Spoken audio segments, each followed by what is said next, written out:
श्रीनाथादिगुरुत्रयं गणपतिं पीठत्रयं भैरवं सिद्धौघं वटुकत्रयं पदयुगं दूतीक्रमं मण्डलं वीरानष्टचतुष्कषष्ठिनवकं वीरावली पंचकम् श्रीमन्मालिनी मंत्रराजसहितं वन्दे गुरोर्मण्डलम् सदाशिवसमारम्भां शङ्कराचार्यमध्यमाम् अस्मदाचार्यपर्यन्तां वन्दे श्रीगुरुपरम्पराम् वन्दे मातरमम्बिकां भगवतीं वाणी रमासेवितां कल्याणीं कमनीयकल्पलतिकां कैलासनाथप्रियां वेदान्तप्रतिपाद्यमानविभवां विद्वन्मनोरञ्जिनीं श्रीचक्राङ्कितरत्नपीठनिलयां श्रीराजराजेश्वरी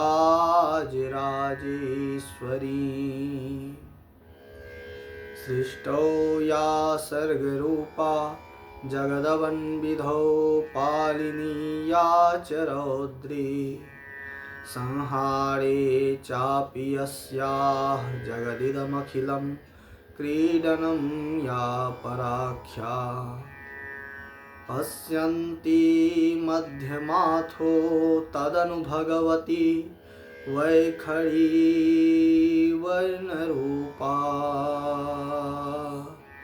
सास्मत्वाचं प्रसन्नाः विधिहरिगिरिसाराधितालङ्करोतु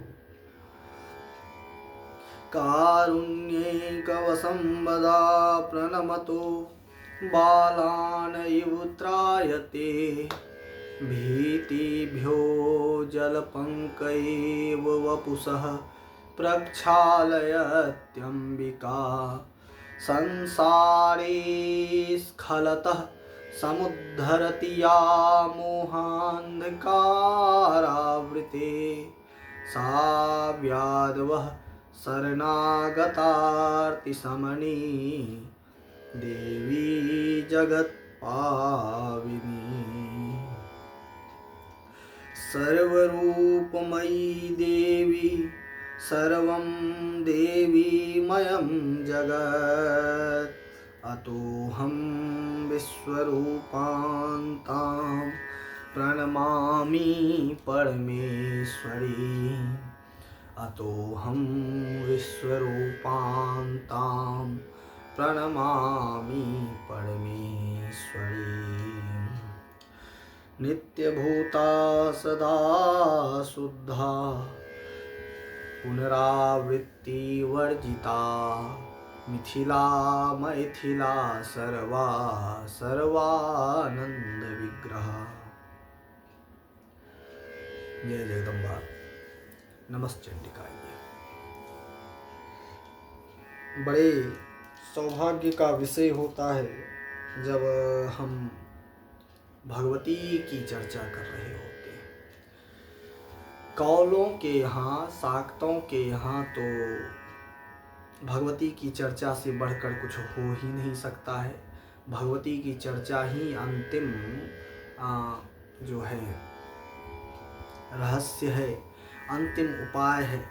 भगवती ही की चर्चा के लिए तो जीवन है, और वास्तव में जीवन के वही क्षण साकार हैं, वही क्षण सार्थक हैं जो जगदम्बा की चर्चा के लिए प्रयुक्त किए जाते हैं। आज का यह दौर बड़ा उत्तम दौर है। यद्यपि हम सब ने पारंपरिक पद्धति से, पारंपरिक विधा से अध्ययन किया है, हम अध्यापन भी करते हैं तो पारंपरिक पद्धति से ही अध्यापन करते कराते हैं। तथापि यह जो वैज्ञानिक दौर है, जिसको कि आज की भाषा में टेक्नोलॉजी का समय कहते हैं, ऐसा समय, ऐसा काल जब विज्ञान अपने चरम पर हो, उत्थान पर हो, मनुष्य की बुद्धि विस्तृत होती चली जा रही हो, ऐसे में भगवती की लीला कथा का रसास्वादन करना, और वो भी टेक्नोलॉजी के माध्यम से। एक समय था जब आचार्य वृक्ष के नीचे कथा कहते थे और सुनने वाले वृक्षों के नीचे बैठ कर के कथाएं सुना करते थे, किंतु आज का यह समय बड़ा अद्भुत है। यहाँ कथा टेक्नोलॉजी के माध्यम से हम यूट्यूब पर सुन लेते हैं, लाइव सुन लेते हैं, और भी कई कारण हैं, और भी कई माध्यम हैं, फेसबुक पर इत्यादि इत्यादि टीवी चैनलों पर हम कथाएं सुनते हैं। लेकिन जरा एक विषय को ध्यान दीजिए कि जब हम बहुत ही कठिनता से विषयों को सुना करते थे, बहुत ही कठिनता से कथाओं को सुना करते थे, वह दौर कैसा था कि अद्भुत अद्भुत विद्वान हुआ करते थे, एक पर एक ज्ञानी हुआ करते थे। वे जो कथाएं सुनते थे, ते श्रोता वक्ता समशीला, असमदर्शी सुनहि हरि लीला। वे कथाओं को सुनते और उसका रसास्वादन करते समय गहनता में प्रवेश कर जाया करते थे। जब हम इतिहास की चर्चा करते हैं तो ध्यान देते हैं कि इतिहास की दृष्टि से कथाओं को सुनने और कथाओं का आनंद लेने वाले जो प्राचीन आचार्य हुआ करते थे, क्या हम कहीं उन आचार्यों की तुलना में खड़े हो पा रहे हैं? अच्छा, हमारे पास साधनों की कमी नहीं है। बहुत सारे आचार्यों के पास अध्ययन के लिए पुस्तक नहीं हुआ करता था, हमारे पास पुस्तकों का भंडार है। उस समय में, उस जमाने में पुस्तकों को खरीदना पड़ता था, और खरीदने के लिए पुस्तकों के पैसे नहीं होते थे। आज भी प्रायः पुस्तकें जो महंगी होती हैं उसको खरीदने के लिए पैसे नहीं होते हैं, किंतु जो बेसिक पुस्तकें हैं वो तो आपको फ्री में PDF के रूप में विद्यमान है। जो अष्टादश पुराण हम और आप सुन रहे हैं, पढ़ रहे हैं, वह तो PDF के रूप में भी विद्यमान है। कितने लोग इसका अध्ययन कर रहे हैं? मनुस्मृति पर बड़ा विवाद होता है, कितने लोगों ने मनुस्मृति को जलाया, किंतु कितने लोग ऐसे हैं जलाने वालों में जिन्होंने मनुस्मृति का सटीक तरीके से अध्ययन किया है। एक अध्याय का अध्ययन, 12 अध्यायों की बात बहुत दूर की गई, सिर्फ एक अध्याय का समग्रता से अध्ययन करने वाले कितने लोग हैं? गीता के नाम पर बहुत कुछ बोलने वाले आ जाते हैं, किंतु गीता के 18 अध्यायों का विधिवत अध्ययन करने वाले कितने लोग हैं? कितने लोगों ने गीता के शांकर भाष्य का अध्ययन किया है? कितने लोग ऐसे होते हैं जिन्होंने रामानुज भाष्य का, रामानंदीय भाष्य का अध्ययन किया है गीता का? लेकिन बोलने के लिए तो हर दूसरा आदमी ज्ञान देता है, हर दूसरा आदमी पुराणों पर ज्ञान देता है, कथाओं पर ज्ञान देता है, वेदों पर ज्ञान देता है, भागवत पर ज्ञान देता है। प्रवचन ही तो आजकल लोग कर रहे हैं, और कर क्या रहे हैं? फिर हम जैसे आचार्यों की बात आती है, कई आचार्य ऐसे हैं, विश्वास कीजिए यदि हम भी कथा कहने के लिए बैठे और स्वाध्याय न करें तो हमारी कथा में भी क्या बन रहा है। कई स्थानों पर कथा कहते कहते जबकि हम पढ़ के फिर बैठते हैं। हमने पहले भी कई दफे श्रीमद् देवी भागवत तो हमारा स्वाध्याय का विषय रहा है, कई बार हमने उसका अध्ययन किया है, किंतु इसके बाद भी कई श्लोक ऐसे होते हैं जो आपको सुनाते समय हमारे लिए नए लग जाते हैं। तो स्वाध्याय का बराबर है, स्वाध्याय में बड़ी महत्ता है। स्वाध्याय की महिमा वाणी के द्वारा नहीं कही जा सकती। ऐसी स्थिति में आचार्यों का भी कर्तव्य है कि वे स्वाध्याय करें, और श्रोताओं का भी कर्तव्य है कि वे स्वाध्याय करें। आइए हम सभी चतुर्थ अध्याय में प्रवेश करते हैं। देवी भागवत प्रथम स्कंद के चतुर्थ अध्याय में क्या है?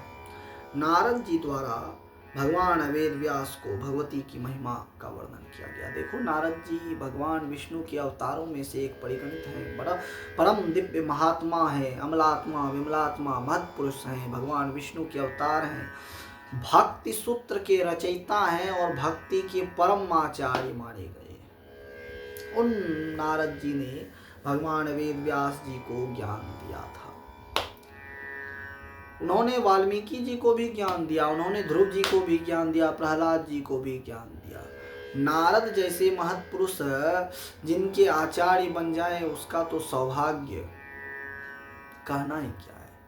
ऐसे व्यक्ति का आचार्यत्व प्राप्त हो तो निश्चित रूप से मनुष्य जो है परम सौभाग्य को प्राप्त करके अंत में कल्याण की परम श्रेयस जिसको कहते हैं, यतो अभ्युदय निःश्रेयस सिद्धि, यह जो शास्त्र का वचन है यतो अभ्युदय निःश्रेयस सिद्धि, तो यह जो निःश्रेयस की सिद्धि है उसकी बात की जा रही है। वेद में एक सूक्त है जिसका नाम है अभ्युदय सूक्त, बड़ा सुंदर सूक्त है।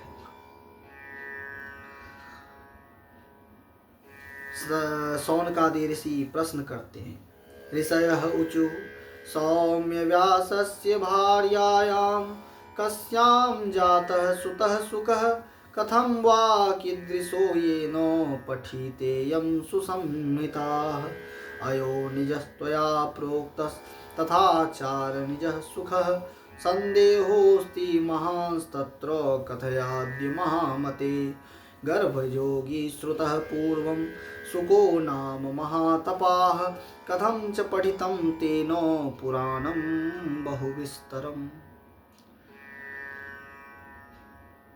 पूर्व काल में यह सुखदेव जी भी भगवती के परम भक्त हुए, तो ऋषियों का प्रश्न था। सबसे पहले श्रीमद् देवी भागवत का अध्ययन सूत जी और सुखदेव जी ने किया था। अच्छा, श्रीमद् देवी भागवत और श्रीमद् भागवत के तो वक्ता ही सूत जी हैं, ये सुखदेव जी हैं। उसी प्रकार से देवी भागवत के अध्ययन करता परम अध्येता सुखदेव जी को कहा गया है। इसका कारण यह है कि उन्होंने भागवत शास्त्र का, जो हम कह रहे हैं भागवत और देवी भागवत में भेद नहीं है, वही उन्होंने भागवत शास्त्र का अध्ययन किया और भागवत शास्त्र के रसास्वादन के क्रम में उन्होंने पुरुष तत्वात्मक श्रीमद् भागवत और मातृतत्वात्मक मातृचरित्रात्मक देवी भागवत का अध्ययन किया। प्रश्न करते हैं शौनकादि ऋषि कि भगवान वेदव्यास के किस पत्नी से यह सुखदेव जी उत्पन्न हुए। सौम्य व्यासस्य भार्यायां कस्यां जातः सुतः सुखः, किस भार्या से यह सुखदेव जी उत्पन्न हुए। हे सूत आप बताइए, हे सौम्य आप बताइए, कथम वा कीदृशो येनो पठितेयं सुसंहिता, और यह भी बताइए कि व्यास जी के जो यह पुत्र सुखदेव जी हुए, इन्होंने किस प्रकार श्रीमद् देवी भागवत का अध्ययन किया। हमने सुना है कि आपने ही पूर्व की कथाओं में किन्हीं पुराणों के वर्णन में कहा था, अयो निज त्वया प्रोक्तस, आपने उन्हें अयो निज कहा था। वे योनि से उत्पन्न नहीं हुए हैं, अर्थात वे माता के गर्भ से उत्पन्न नहीं हुए हैं। अयो निज त्वया प्रोक्तस तथाचार निज सुखः, तथाचार निज सुखः, आपने उन्हें यह भी कहा है कि वे अरणी से उत्पन्न हुए हैं। अरनिज सुखः, अरणी समझते हैं ना, वैदिक श्रौत याग में जो यज्ञ की क्रिया में मंथन के द्वारा जो अग्नि उत्पन्न की जाती है, उस अग्नि को उत्पन्न करने वाला जो साधन होता है उसको अरणी कहते हैं। उसी से श्रौत याग में अग्नि की उत्पत्ति की जाती है। तो कहा अयो निजस्त्वया प्रोक्तस्तया तथाचार निजः सुखः संदेहोऽस्ति महान् तत्र कथयाद्य महामते। आपने उन्हें अयोनिज कहा और उन्हें अरणी से उत्पन्न हुआ कहा है। हमारे मन में यह संदेह है कि अरणी से कोई जीव कैसे उत्पन्न हो सकता है, कोई मनुष्य कैसे उत्पन्न हो सकता है। एक बात आपने और कही थी, आपने कहा था कि वे गर्भ योगी हैं। सुखदेव जी गर्भ योगी थे। गर्भ योगी श्रुतः पूर्वं सुको नाम महातपा कथम च पठितम तेनो पुराणम बहु विस्तरम। अच्छा, वे गर्भ योगी भी थे, वे अर्निज भी थे, यह दोनों बात कैसे संयुक्त हो गया? तब सूत जी कहते हैं, पुरा सरस्वती तीरे व्यास सत्यवती सुतः, पुरा सरस्वती तीरे व्यासः सत्यवती सुतः आश्रमे कलविंकौ तु दृष्ट्वा विस्मयमागतः जातमात्रं शिशुं नीरे मुक्तमुण्डान् मनोहरं ताम्रास्यं शुभ सर्वांगं पिच्छाङ्कुर विवर्जितं तौ तु भक्ष्यार्थमत्यन्तं रतौ श्रमपरायणौ शिशूंचञ्चु पुटे भक्ष्यं क्षिपन्तौ च पुनः पुनः। प्राचीन काल में सरस्वती नदी के तट पर भगवान वेद व्यास जी का आश्रम था। एक समय उन्होंने एक आश्चर्य देखा। क्या आश्चर्य देखा? उन्होंने देखा कि एक गौरैया का जोड़ा है, गौरैया पक्षी होती है, उसका जोड़ा है। उस गौरैया के जोड़ा में उन्होंने देखा कि उनका एक बालक अंडे से उत्पन्न हुआ शिशु वह उत्पन्न हुआ है और तुरंत ही उत्पन्न हुआ है। 1 महीने 2 महीने का रहा होगा या 15 दिन का रहा होगा, थोड़ा सा ही बड़ा हुआ है। वह बड़े प्रेम से गौरैया जो है उसको भोजन करा रही थी। दोनों पति पत्नी मिलकर के उसको भोजन करा रही थी। तौ भक्ष्यार्थमत्यन्तं रतौ श्रमपरायणौ शिशुंश्चञ्चुपुटे भक्ष्यं क्षिपन्तौ च पुनः पुनः। उसको भोजन करा रही थी और प्रेम दुलार कर रही थी। उसको देख करके इनको बड़ा आश्चर्य हुआ। क्या आश्चर्य हुआ? कैसा आश्चर्य हुआ? अभी इनके आश्चर्य की सीमा सुनिए। वीक्ष प्रेमाद्भुतं तत्र बाले चटकयोस्तदा व्यासः चिंता तुरः कामं मनसा समचिन्तयत्तिरश्चामपि यत्प्रेम पुत्रे समभिलक्ष्यते किञ्चित्रं यन्मनुष्याणां सेवाफलमभीप्स्यतां किमेतौ चटकौ चास्य विवाहं सुखसाधनं विरच्य सुखिनौ स्यातां दृष्ट्वा वध्वा स्म मुखं शुभम् अथवा वार्धके प्राप्ते परिचर्यां करिष्यति पुत्रः परमधर्मिष्ठः पुण्यार्थं कलिविङ्कयोः अर्जयित्वाथवा द्रव्यं पितरौ तर्पयिष्यति अथवा प्रेतकार्याणि करिष्यति यथा विधि अथवा किं गया श्राद्धं गत्वा संवित्तरिष्यति नीलोत्सर्गं च विधिवत् प्रकरिष्यति बालकः संसारेऽत्र समाख्यातं सुखानाम् उत्तमं सुखं पुत्र गात्र परिस्वंगो लालनं च विशेषतः अपुत्रस्य गतिर्नास्ति स्वर्गो नैव च पुत्रादन्यतरान्नास्ति परलोकस्य साधनम्। कहते हैं कि इस गौरैया को किस बात का इस बालक में इतना मोह है, इस शिशु में इतना मोह है जिसके लिए यह इतना श्रम कर रही है। उसको भोजन करा रही है, उसको प्यार कर रही है, उसको अपने शरीर से घर्षण करके उसका सुख भोग रही है। क्या ऐसा इस गौरैया से, इसको, इस बालक से, इस शिशु से गौरैया को क्या प्राप्त होगा? क्या इसके बड़े होने पर वह इसका विवाह करेगी? ऐसा तो हो नहीं सकता है।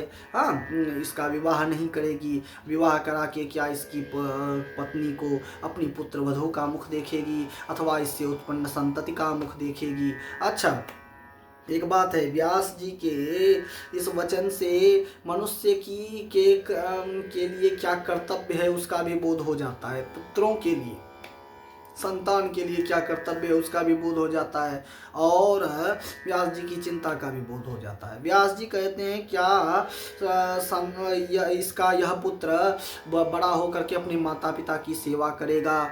मनुष्यों की भांति, अर्थात माता पिता की सेवा अवश्य ही करनी चाहिए। फिर प्रश्न करते हैं क्या यह वृद्धावस्था में माता पिता की कल्याण की कामना से किसी प्रकार का गोदान इत्यादि करेगा? क्या माता पिता की मृत्यु के पश्चात उत्तम रीति से श्राद्ध करेगा, नीलोत्सर्ग वृक्षोत्सर्ग करेगा। वृषभ का उत्सर्ग श्राद्ध की एक पद्धति है। वृक्षोत्सर्ग पिता और माता की मृत्यु के पश्चात वृक्षोत्सर्ग करना चाहिए, ऐसा श्राद्ध का पद्धति है।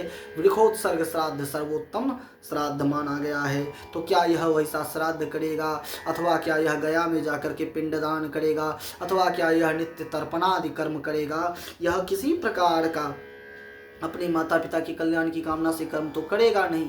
फिर यह जो है अपने संतान में इतना मोह क्यों है। अब फिर उन्होंने प्रश्न किया, त्रियकों को भी यदि अपनी संतति से इतना मोह हो सकता है तो फिर हमें यानी मनुष्यों को संतति से मोह की उत्पत्ति हो, इसमें क्या आश्चर्य है। हाँ, अच्छा, यही विषय था दुर्गा सप्तशती में। ज्ञानिनो मनुजा सत्यम किंतु ते नहीं केवलम यतो ही ज्ञानिनः सर्वे पशु पक्षी मृगादयः ज्ञानम च तन्मनुष्याणां यत्तेषां मृगपक्षिणां मनुष्याणां च यत्तेषां तुल्यमन्यत् तथोभयोः उभयोः तुल्यमन्यत्। मनुष्यों में और पशु पक्षियों में भी संतान के प्रति जो मोह है वह मोह समान ही होता है। तुल्यमन्यत् तथोभयोः ज्ञानिनो मर्जा सत्यम किंतु ते नहीं केवलम। मनुष्य ही ज्ञानी है ऐसी बात नहीं है, सांसारिक ज्ञान तो पशु पक्षियों में भी होता है, ऐसा कहा। फिर वे कहते हैं अपुत्रस्य गतिर नास्ति, पुत्र के बिना तो गति हो ही नहीं सकती। अपुत्रस्य गतिर नास्ति स्वर्गो नैव च नैव। जो हमने कहा था ये नियम किसके लिए है, सन्यासियों के लिए नहीं है, जीवन मुक्तों के लिए नहीं है। जो गृह बंधन में बंधे हुए हैं उनके लिए कर्तव्य है कि वे अपने पितरों के पितृ से मुक्त की कामना से जो है पुत्र उत्पन्न करें। जिनके घर में पुत्र उत्पन्न नहीं होता, दशरथ जी को यही चिंता थी ना कि हमारे घर में दीप देने वाला कोई न रहेगा, पितरों को जल देने वाला कोई न रहेगा, फिर हमारा क्या होगा। वृद्धावस्था में हमारे केस पक रहे हैं और हमें उत्तम संतान की प्राप्ति नहीं है, पुत्र की प्राप्ति नहीं है। अतः उत्तम पुत्र जो हमारा वंश चलाने वाला हो, ऐसे पुत्र का होना अनिवार्य है। पितर श्राप दे देते हैं यदि पुत्र उत्पन्न नहीं करोगे तो।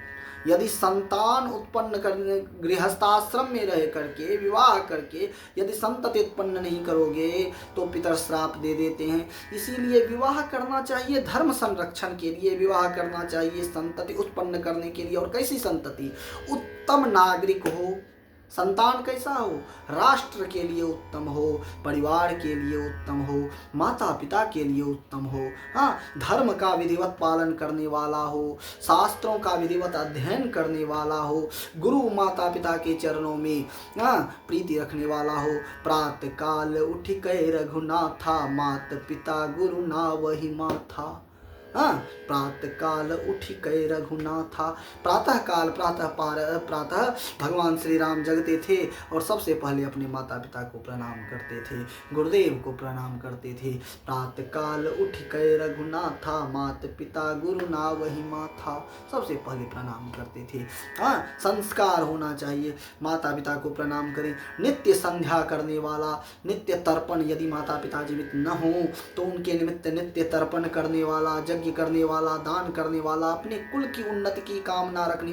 अरे आपका पुत्र कितना धन कमा लेता है यह महत्वपूर्ण नहीं। आज सबसे पहले ये देखा जाता है कि अरे हमारा पुत्र अमेरिका का निवासी हो गया, यह सर्वोत्तम है। हमारा पुत्र करोड़ों की संपत्ति का स्वामी हो गया, यह सर्वोत्तम है। किंतु वृद्धावस्था में वही पुत्र अपने माता पिता की शुश्रूषा नहीं कर पाता है, ऐसी पुत्र वधू प्राप्त नहीं कर पाते हैं जो आपकी सेवा करे। आप अपनी पुत्रियों में वह संस्कार नहीं दे पाते हैं जो जा करके ससुराल जा करके अपने सास ससुर की सेवा करे। रामचरितमानस से, भगवान श्री राम के जीवन से यह शिक्षा लेनी चाहिए कि माता पिता की सेवा कैसे की जाती है। माता पिता के प्रति हमारे कर्तव्य क्या हैं, उन कर्तव्यों का पालन कैसे किया जाता है, धर्म का वहन कैसे किया जाता है, शास्त्र सिद्ध नियमावलियों का पालन कैसे किया जाता है। हाँ, और जीवित रहते माता पिता की विधिवत और पूर्ण श्रद्धा के साथ सेवा करे, और जैसे ही माता पिता का प्राणांत हो जाए तो उसके पश्चात शोक न करे, उनके साथ मोह बंधन न हो, कर्तव्य बंधन होना चाहिए, मोह बंधन नहीं। उन मृत्यु के पश्चात विधिवत शास्त्र सिद्ध रीति से उत्तम पद्धति से उनका श्राद्ध करे, तर्पण करे, नित्य तर्पण करो, नित्य तर्पण। आजकल तो पितृपक्ष अब से प्रारंभ हो रहा है, पितृपक्ष शुरू हो चुका है। यह पितृपक्ष जो शुरू हो चुका है, अब इसमें लोग तर्पण करेंगे। और कब तर्पण करेंगे? कुछ लोग तो 15 दिन तर्पण नहीं करेंगे, एक दिन उस दिन तर्पण करेंगे जिस दिन जो है उनकी माँ अपने माता पिता की, जिसकी भी क्षया तिथि है अर्थात मृत्यु की तिथि है। किंतु यह पार्वन का महत्व है, इसमें तर्पण का महत्व नहीं है। तर्पण तो नित्य कर्तव्य है, नित्य कर्तव्य है, नित्य कर्तव्य है, रोज ही करने वाला काम है। 365 दिन माता पिता के निमित्त तर्पण करना चाहिए, नित्य करना चाहिए। तर्पण ये पर्व के कर लिए नहीं। पर्वणी यह क्रिया कुर्यात् स पार्वन इति उच्यते। पर्व पर तो पार्वन किया जाता है, तर्पण थोड़ी किया जाता है। तर्पण तो नित्य कर्म है। श्राद्ध बलि वैश्वदेव तो नित्य कर्म है, वह नित्य करना चाहिए। इसीलिए कहा अपुत्रस्य गतिर्नास्ति स्वर्गो नैव च, स्वर्ग नहीं मिलता पुत्राद अन्यतरं नास्ति, परलोकस्य साधनम गृहस्थों के लिए पुत्र से के अतिरिक्त परलोक को देने वाला साधन कोई नहीं है। यही कारण है कि पुराने लोग जो धर्म बुद्धि वाले थे, कुपुत्र होने पर भी ज्येष्ठ पुत्र के प्रति अधिक श्रद्धावान होते थे, क्योंकि ज्येष्ठ पुत्र श्राद्ध का अधिकारी होता है। ज्येष्ठ पुत्र के प्रति अधिक अवनत रहते थे। इसके पीछे कारण यही है। किंतु होना तो यही चाहिए कि समस्त पुत्र, सभी पुत्र के प्रति श्रद्धा हो, सभी पुत्र को समान रूप से संस्कार दें, सभी पुत्र को समान रूप से शिक्षा दें, धर्म का ज्ञान दें। क्योंकि तर्पण तो भाई सब करेगा ना, तुम्हारी जीवित अवस्था में सेवा तो तब करेगा, सभी करेंगे ना। आजकल धर्म की शिक्षा कौन है? पिता जो है वे स्वयं अपनी मृत्यु का काल का चिंतन नहीं करते हैं, वे यह चिंतन करते हैं कि उत्तम धन कमाने वाला हमारा पुत्र हो, खूब उत्तम अच्छा पैकेज लेकर के नौकरी करने वाला हो, और ऐसे में वृद्धावस्था में पतन का कारण बनता है। अपने किए हुए कर्म ही मनुष्य के विनाश का कारण बन जाते हैं। ठीक है ना? मनु जी का वचन है, यह मनुस्मृति का वाक्य है। पुत्रस्य गतिर्नास्ति नास्ति स्वर्गो नैव च पुत्रात् अन्यतरं नास्ति परलोकस्य साधनम। हाँ, मन्वादिभिश्च मुनिभिः धर्मशास्त्रे सुभाषितं पुत्रवान स्वर्गमाप्नोति ना पुत्रस्य कथंचन। स्वर्ग तो अपुत्रवान को ही मिल सकता है, अपुत्र को स्वर्ग नहीं मिलता है। ये मनु जी ने कहा है। हाँ, मनुस्मृति का वाक्य है, पुत्रवान स्वर्गमाप्नोति ना पुत्रस्य कथंचन दृश्यते समक्षंतन नानु मानेन साध्यते पुत्रवान मुच्यते पापात् आप्तवाक्यं च शाश्वतम। आप्तवाक्य है यह कि पुत्रवान समस्त पापों से मुक्त होता है। यहाँ देखो, ऐसा नहीं कि जिसको पुत्र नहीं है वह रोए दुखी हो, बल्कि पुत्र के होने की महिमा कही गई है। लोग एक शब्द को पकड़ करके दूसरे के अर्थ का अनर्थ कर देते हैं, यह गलत है। शास्त्र जब चर्चा कर रहा होता है, जिस विषय पर चर्चा कर रहा होता है, उस विषय को पकड़िए, अन्य का त्याग मत कर दीजिए। ठीक है ना? शिव की महिमा कही जा रही है तो विष्णु की निंदा नहीं कही जा रही। यहाँ शिव की महिमा पर फोकस कीजिए। पुत्र के होने से क्या फल मिलता है, इसकी बात कही जा रही है। जिसको पुत्र नहीं है उसको पुत्र के होने के लिए प्रयत्न करना चाहिए, यह कहा जा रहा है। किंतु नहीं है पुत्र, उसके लिए जो कहा गया है कि अपुत्रस्य गतिर्नास्ति, उस अपुत्रस्य गतिर्नास्ति को फोकस मत कीजिए। हाँ, पुत्रवान को ही स्वर्ग मिलता है, इस पर फोकस कीजिए। क्योंकि अपुत्रस्य गतिर्नास्ति यदि यह सनातन सिद्धांत हो जाता तो भगवान नाम की महिमा नहीं रहती। जिसको पुत्र नहीं है उनके श्राद्धादि की व्यवस्था न रहती। तो ये बात नहीं है। बात है कि पुत्र के होने से वंश चलेगा, पुत्र के होने से कुल में जल देने वाला कोई होगा, इसीलिए पुत्र की महिमा है। अपुत्र के लिए घृणा नहीं है यहाँ पर। ठीक है। वो महिमा बताने के लिए शास्त्रों में एक शैली है कि भाई कैसे किसी की महिमा बताएंगे, तो यही तरीका है बताने का। हाँ, अपुत्र से गतिर नास्ति पुत्रवान को, और सबसे आतुरे मृत्यु काले भी भूमि सय्यागतो नरः करोति मनसा चिंतां दुःखितं पुत्रवर्जितः धनं मे विपुलं गेहे पात्राणि विविधानि च मंदिरं सुंदरं चैतत् कोऽसि स्वामी भविष्यति। उत्तम प्रश्न है कि अगर आप बहुत गृहस्थ आश्रम में हैं और कोई ज्ञानी न हो, ज्ञानी अर्थात जो कोई जीवन मुक्त न हो, सन्यासी न हो, उसने अपने परिश्रम से खूब धन इकट्ठा किया, अंतिम समय में उसके मन में एक चिंता होती है कि मैंने जो इतना सुंदर ये महल अटारी बना दिए हैं, इसका स्वामी कौन होगा, मेरे चले जाने के बाद इसका भोग कौन करेगा, मैंने इतने सारे धन अर्जित किए, इसका भोग कौन करेगा, फिर मेरे कुल में कुल का संरक्षक कौन होगा। धनम में विपुलम गेहे पात्राण विविधानि च, विभिन्न प्रकार के धन हैं, पात्र हैं, स्वर्ण चांदी इत्यादि के पात्र हैं, यह हमारा घर भी बहुत सुंदर है, इसका स्वामी कौन होगा। मंदिरम सुंदरम चैतत, यह हमारा घर बहुत सुंदर है, इसका स्वामी कौन होगा। मृत्यु काले मनस्तस्य दुखेन भ्रमते यतः अतो अस्य दुर्गतिः नूनम भ्रांत चिन्ह चित्तस्य सर्वथा। और चूंकि गृहस्थ है, मोह में बंधा हुआ है, अपने धन इत्यादि में बना रहेगा कि कौन स्वामी हो जाएगा, इत्यादि इत्यादि की चिंता होगी, हमारा धन नष्ट हो जाएगा। ऐसी स्थिति में मन चिंतित रहेगा और चिंतित अवस्था में ही मृत्यु होगी, तो चिंतित अवस्था में मृत्यु के कारण से उसकी दुर्गति हो जाती है। हाँ, भ्रांत चित्त होने के कारण से दुर्गति हो जाती है, ऐसा व्यक्ति अकल्याण को प्राप्त होता है। इसीलिए पुत्र का होना गृहस्थों के लिए अत्यंत अनिवार्य है, सन्यासियों के लिए नहीं कहा, गृहस्थों के लिए अनिवार्य है। हाँ, मृत्यु काले मनस्तस्य दुखेन भ्रमते यतः अतो अस्य दुर्गतिः नूनं भ्रांत चित्तस्य सर्वथा। एवं बहुविधां चिंतां कृत्वा सत्यवती सुतः निःश्वस्य बहुधा चोष्णं विमनः संबभूव। विचार्य मनसात्यर्थं कृत्वा मनसि निश्चयं जगाम च तपस्तप्तुं मेरु पर्वत सन्निधौ। मनसा चिन्तयामास कं देवं समुपास्महे वरप्रदान निपुणं वाञ्छितार्थप्रदं तथा विष्णुं रुद्रं सुरेन्द्रं वा ब्रह्माणं वा दिवाकरं गणेशं कार्तिकेयं च पावकं वरुणं तथा। एवं चिन्तयेतस्य नारदो मुनिसत्तमः यदृच्छया समायातो वीणापाणि समाहितः। तं दृष्ट्वा परमप्रीतो व्यासः सत्यवतीसुतः कृत्वा अर्धिमासनं दत्त्वा पप्रच्छ कुशलं मुनिं। श्रुत्वात् कुशलप्रश्नं पप्रच्छ मुनिसत्तमः चिन्तातुरोऽसि कस्मात्त्वं द्वैपायन वदस्व मे।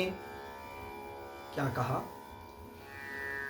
भगवान वेद व्यास जी चिंता करने लगे कि मैंने तो जीवन भर शास्त्राध्ययन तपश्चर्या में ही समय व्यतीत कर दिया, मेरे तो कोई पुत्र है नहीं, मेरे कुल का संचालक कौन होगा, मेरे जीवन का कल्याण करने वाला कौन होगा, मेरा जीवन किस प्रकार से उन्नति को प्राप्त होगा, मेरा जीवन किस प्रकार से कल्याण को प्राप्त होगा। यह तो बड़े दुख का विषय है कि मेरे जीवन में उत्तम संतति नहीं है, अतः अब मुझे क्या करना चाहिए। फिर विचार करके उन्होंने कहा कि मुझे तपश्चर्या करनी चाहिए, क्योंकि तपस्या से ही जीवन जो है, जीवन की समस्त कामनाओं की पूर्ति होती है। क्या संकेत है यहाँ? यहाँ संकेत है कि यदि कुछ किसी चीज़ की कामना हो तो कठोर तप करो, परिश्रम करो। जीवन में मंत्र सिद्धि चाहिए तो तपस्या करो, जीवन में सफलता चाहिए तो तपस्या करो, क्योंकि कर्म करने से ही सफलता मिलती है। फिर विचार करने लग गए किस देवता की उपासना करने पर मुझे जो है उत्तम संतान की प्राप्ति होगी। भगवान विष्णु की करें, शिव की करें, ब्रह्मा की करें, गणेश की करें, कार्तिकेय की करें, अग्नि की करें, पवन की करें, अथवा वरुण की करें, किसकी उपासना करें। ऐसा मन में विचार कर ही रहे थे कि तभी नारद जी आकाश मार्ग से चले आए, वीणा धारण किए हुए भगवान नारद, सरस्वती पुत्र भगवान नारद आ गए। और आए तो उनको देख करके व्यास जी अपनी सारी चिंता भूल करके पहले तो उनका पाद्य अर्थ से जो कर्तव्य है, आचार्य आए तो आचार्य को देख करके उनका अभिनंदन करना चाहिए, स्वागत करना चाहिए, शरणागत हो करके उनसे कहा जाए, हे प्रभु आप हमारे द्वार पर आए, हमारा सौभाग्य हुआ, हमारे भाग्य खुल गए, जो उत्तम आचार्य के दर्शन हुए। तो व्यास जी ने उनका अर्घ्य, आसन इत्यादि दे करके पूजन किया, और जब उनका खूब उत्तम तरीके से पूजन कर दिया, उसके पश्चात क्या करते हैं, कृत्वा अर्ध्यमासनम दत्वा पप्रच्छ कुशलम मुनि। फिर नारद जी ने प्रश्न किया, कैसे हैं वेद व्यास जी, ठीक है ना, कल्याण है आपका, किस चिंता में डूबे हुए हैं आप, किस चिंता में डूबे हुए हैं, क्यों इतने चिंतित हैं। तब व्यास जी कहने लगे, जब कुशल मंगल हो गया, प्रश्न हो गया, तब पूछते, अपुत्रस्य गतिर्नास्ति न सुखम मानसे यतः तदर्थं दुःखितश्चाहं चिन्तयामि पुनः पुनः तपसा तोषयाम्यद्य कं देवं वाञ्छितार्थदम् इति चिन्तातुरो सम्यद् त्वामहं शरणं गतः सर्वज्ञोऽसि महर्षे त्वं कथयासु कृपानिधे कं देवं शरणं यामि यो मे पुत्रं प्रदास्यति। व्यास जी कहते हैं कि हे नारद जी, ऐसा है कि मुझे पुत्र नहीं है, और शास्त्र कहता है अपुत्रस्य गतिर्नास्ति, इसीलिए मेरे मन में चिंता है, और मैं सोच रहा हूँ कि पुत्र प्राप्ति की कामना से मैं तपस्या करूँ। अभी मेरे मन में यह चिंता है कि मुझे किस देवता की तपस्या करनी चाहिए जिससे मेरे कल्याण का मार्ग खुले। आप तो सर्वज्ञ हैं, सर्वज्ञोऽसि महर्षि त्वं महर्षि सर्वज्ञः असि, आप सर्वज्ञ हैं, अतः हे कृपानिधे आप बताइए कि मुझे किस देवता की शरण में जाना चाहिए। फिर नारद जी उनके प्रश्न का उत्तर देते हैं, क्या कहते हैं, पाराशर्य महाभागो यत्त्वं पृच्छसि मामिह तमेवार्थं पुरा पृष्टः पित्रा मे मधुसूदनः ध्यानस्थं च हरिं दृष्ट्वा पिता मे विस्मयं गतः पर्यपृच्छद्देवेशं श्रीनाथं जगतः पतिं कौस्तुभोद्भासितं दिव्यं शङ्खचक्रगदाधरं पीताम्बरं चतुर्बाहुं श्रीवत्साङ्कितवक्षसं कारणं सर्वलोकानां देवदेवं जगद्गुरुं वासुदेवं जगन्नाथम तप्यमानम महत्तपः। एक नारद जी कहते हैं कि आप जो मुझसे यह प्रश्न कर रहे हैं, यही प्रश्न भगवान ब्रह्मा, मेरे पिता भगवान ब्रह्मा ने भगवान विष्णु से किया था पूर्व काल में। एक बार भगवान विष्णु जो तीनों लोकों के कारण हैं, वे अपने शेषनाग की सैया पर ध्यान करते हुए अत्यंत क्लिष्ट तपस्या में मग्न थे। उनको तपस्या में मग्न देख करके ब्रह्मा जी ने पूछा कि आप तो तीनों लोकों के कारण हैं, सर्व लोकों के कर्ता हैं, फिर आप किसकी तपस्या कर रहे हैं, आपको तपस्या का क्या आवश्यकता है, आप तो जगत के आदि करता हैं। ब्रह्मा बोले, ब्रह्मोवाच देव देव जगन्नाथ भूत भव्य भवत प्रभु तपश्चरसि कस्मात् त्वं किं ध्यायसि जनार्दनो विस्मयोऽयं ममात्यर्थं त्वं सर्वजगतां प्रभु ध्यानयुक्तोऽसि देवेश किं च छत्रमतः परं त्वन्नाभिकमलाज्जातः कर्ताहम् अखिलस्य च त्वत्तः कोऽप्यधिकोस्तत्र तं देवं ब्रूहि मापते जानाम्यहं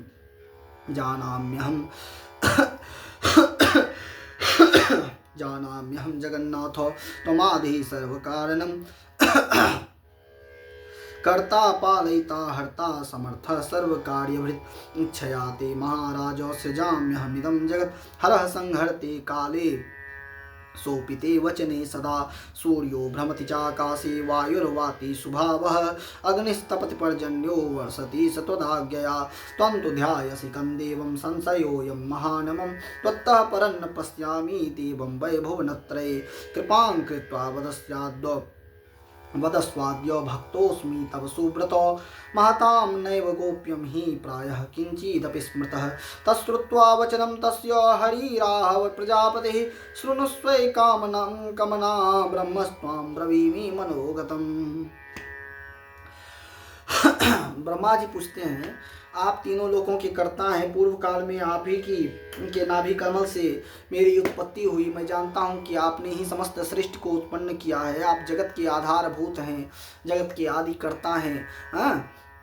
आप ही की आज्ञा से मैंने सृष्टि की रचना की, भगवान शिव आप ही की आज्ञा से सृष्टि का संहार करते हैं, फिर आप किसकी तपस्या कर रहे हैं? आपकी आज्ञा से ही इंद्र जो है, क्षमा कीजिएगा, थोड़ा स्वास्थ्य मेरा ठीक नहीं लग रहा है।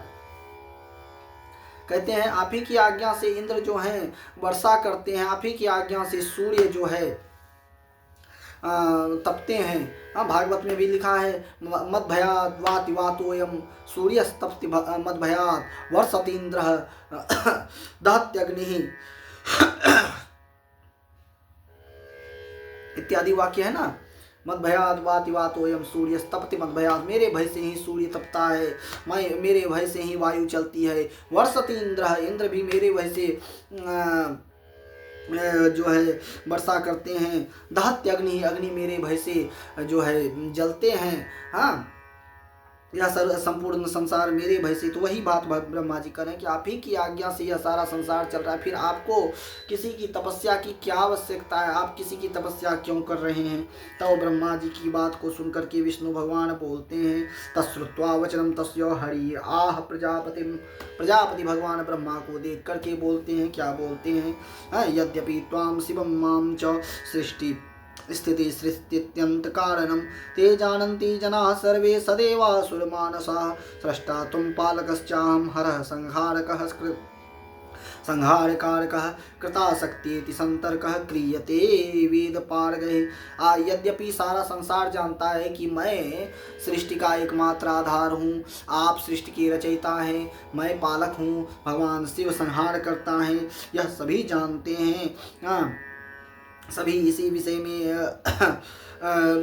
इस विषय में अनभिज्ञ हैं। जगत संजननी शक्तिस्त्वयि तिष्ठति राजसी सात्विकी मयि रुद्रे च तामसी परिकीर्तिता तया विरहितस्तं न तत्कर्म करणे प्रभु नाहं पालयितुं शक्तः संहर्तुं नापि संग्रह। हे प्रभु, किंतु समस्या अलग है। मैं सत्व गुण प्रधान हूँ, सत्व शक्ति से युक्त हूँ, आप रजोगुण प्रधान है, रजह शक्ति से युक्त है, भगवान शिव तमोगुण प्रधान है, तमह शक्ति से युक्त है। इन शक्तियों के अभाव में न मैं पालन कर सकता हूँ, ना आप रचना कर सकते हैं और ना शिव संहार कर सकते हैं। अतः हम सभी शक्ति के अधीन हैं। जगत संजननी शक्तिस्त्वयि तिष्ठति राजसी। फिर कहा तया विरहितस्त्वं न तत्कर्म करणे प्रभु नाहं पालयितुं शक्तः संहर्तुं नापि शंकरः। भगवान शिव संहार करने में भी समर्थ नहीं होंगे। तद अधीना वयम सर्वे वर्तामः सततम विभो प्रत्यक्षे च परोक्षे च दृष्टान्तम श्रीनु सुब्रत। हाँ, हे भगवान, आप यह बताइए कि क्या उन शक्तियों के अभाव में आप यह कार्य करने में समर्थ हैं? यदि नहीं हैं तो अब आप प्रत्यक्ष तथा परोक्ष से संबंधित इन दृष्टांतों को सुनिए। से स्वपि विपर्यंके परतंत्रो न संशयः तदधीनः स्वतो सदोतिष्ठे काले कालवसंगतः। हाँ, हे प्रभु, मैं भगवान शेषनाग के ऊपर शयन करता हूँ। से स्वपि विपर्यंके, मैं शेष के ऊपर शयन करता हूँ। मैं परतंत्र हूँ, इस सत्य को जानिए। मैं स्वतंत्र नहीं हूँ। परतंत्रो न संशयः, अहम परतंत्रो न संशयः, मैं परतंत्र हूँ। हाँ, मैं उस शक्ति के अधीन हूँ। देखो, यहाँ शक्ति की महत्ता कही जा रही है, विष्णु तत्व की निंदा नहीं की जा रही है। जहाँ विष्णु तत्व को परब्रह्म तत्वात्मक माना जाएगा, वहाँ शक्ति तत्व में परब्रह्म तत्वात्मक विष्णु तत्व का भेद हो जाएगा। इसी प्रकार से यहाँ जो शक्ति तत्व की महत्ता की जा रही है, तो परब्रह्म तत्वात्मक विष्णु तत्व को उसमें विलीन समझना। और यहाँ जो विष्णु तत्व की चर्चा हो रही है, यह विष्णु तत्व वस्तुतः सृष्टि के पालन करता मात्र हैं। यह विष्णु तत्व परब्रह्म तत्वात्मक विष्णु से भिन्न हो मान लेना, भिन्न है नहीं। वस्तुतः एक की महत्ता को प्रदर्शित करने के लिए दूसरे की महत्ता को स्वयं गौण कर देते हैं। यह परमात्मा की लीला मात्र है। स्वये से स्वपि पर्यंके परतंत्रो न संशयः तपश्चरामि सततं तदाधीनोऽस्म्यहं सदा कदाचित् सह लक्ष्म्या च विहरामि यथा सुखं कदाचित् दानवैः सार्धं संग्रामं प्रकरोम्यहं दारुणं देहे दमनं सर्वलोकभयङ्करं प्रत्यक्षं तव धर्मज्ञो तस्मिन्नेकार्णवे पुरा। क्या कहते हैं कभी मैं लक्ष्मी के साथ में विहार करता हूँ और कभी विभिन्न कठोर शरीर धारण करके, अवतार धारण करके असुरों के साथ में युद्ध करता हूँ। कौन चाहेगा उत्तम पत्नी का त्याग करके कठोर रण में जाने के लिए? किंतु मैं ऐसा करता हूँ, इसलिए करता हूँ क्योंकि मैं अधीन हूँ, किसी शक्ति के, पराशक्ति के अधीन हूँ। प्रत्यक्षम तव धर्मज्ञो तस्मिन् एकार्णवे। अब फिर उन्होंने एक उदाहरण दिया कि आपको याद है पूर्व काल में एक अर्णव में मुझे 5000 साल तक मधुकैटभ से युद्ध करना पड़ा था। पंचवर्ष सहस्राणि बाहु युद्धम मया कृतं तौ कर्णमलजौ दुष्टौ दानवौ मदगर्वितौ देवदेव्या प्रसादेन निहतौ मधुकैटभौ। तदा त्वया न किं ज्ञातं कारणं तु परात् परं शक्तिरूपं महाभागौ किं पृच्छसि पुनः पुनः। उसी समय आपने भगवती महामाया की शक्ति का अनुभव नहीं किया था क्या? उस समय तो साक्षात पराशक्ति आपके सामने प्रकट हो गई थी। नेत्रा से दुर्गा सप्तशती का वचन है। नेत्रा से नासिका बाहु हृदयभ्यस्ततोर्ष निर्गम्य दर्शने तस्थो ब्रह्मणो अव्यक्त जन्मनः। उस अव्यक्त जन्मा ब्रह्मा के समक्ष भगवान विष्णु के नेत्र से, नासिका से, बाहु से निकल करके साक्षात पराशक्ति प्रकट हो गई थी। वही इन्होंने उपदेश दिया कि क्या उस समय आपको यह आभास नहीं हुआ था कि 5000 वर्षों तक मुझे कठोर युद्ध करना पड़ा। पंचवर्ष सहस्राणि बाहु प्रहरणो विभु तावप्यति बलोन्मत्तो महामाया विमोहितो। अंत में जाकर के महामाया विमोहितो कहा ना, तब तक तो आपने युद्ध किया मैंने। फिर जाकर के भगवती की कृपा से हम जीत सके। क्या यह बात आप भूल गए हैं? और यदि नहीं भूले हैं तो बार बार यह ऐसा प्रश्न क्यों कर रहे हैं? यदीच्छा पुरुषो भूत्वा विचरामि महार्णवे कच्छपः कोलसिंहश्च वामनश्च जुगे जुगे। उसी शक्ति की इच्छा से मैं परम पुरुष के रूप में महासागर में विचरण करता हूँ और विभिन्न युगों में कच्छप, वाराह, नरसिंह और वामन के रूप में अवतरित होता हूँ। परम पुरुष के रूप में महार्णव में विचरण भी करते हैं और फिर अवतार भी लेते हैं। इसीलिए मैं अधीन हूँ, शक्ति के अधीन हूँ, पराशक्ति के अधीन हूँ। न कस्यापि प्रियो लोके त्र्यग्योनिषु संभवो नाभवम स्वेच्छया वाम वराहादिषु योनिषु। किसी को प्रिय नहीं है कि त्रियग योनि का शरीर धारण करे, घृणित योनि में जाए, लेकिन मुझे जाना पड़ता है। इसलिए जाना पड़ता है कि मैं अधीन हूँ। व्याय लक्ष्म्या सह संविकारं को याति मत्स्यादिषु हीन योनिषु शय्याञ्च मुक्त्वा गरुरासनस्थः करोमि युद्धं विपुलं स्वतंत्रः। मैं शेष सैया, नरम शेषनाग की सैया का त्याग करके जो है गरुड़ की कठोर आसन पर बैठ करके युद्ध करता हूँ। मैं स्वतंत्र कैसे हो सकता हूँ? मैं समस्त लोगों का स्वामी कैसे हो सकता हूँ? हयाननो हम परिकीर्तितश्च प्रत्यक्ष में तत्तव लोककर्तः विडम्बनेयं किल लोकमध्ये कथं भवेदात्मपरो यदि स्याम पुरा पुरस्तेज शिरोमदीयं गतं धनुर्जा स्खलनात् क्वचापि त्वया तदा वाज शिरो गृहीत्वा संयोजितं शिल्पवरेण भूयः। आपको याद है ना, पूर्व काल में आप ही ने जब मेरा गर्दन कट गया था तो गर्दन को जोड़ करके आपने घोड़े का सिर लगा दिया था। फिर हमने हयग्रीव का वध किया था। फिर आपको याद है कौन अपनी इच्छा से ऐसे कष्ट को ग्रहण करेगा?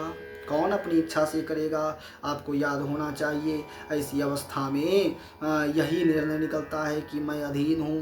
तस्मान् नाहं स्वतंत्रोऽस्मि शक्ति अधीनोऽस्मि सर्वथा। इसीलिए मैं स्वतंत्र नहीं हूँ, मैं शक्ति के अधीन हूँ।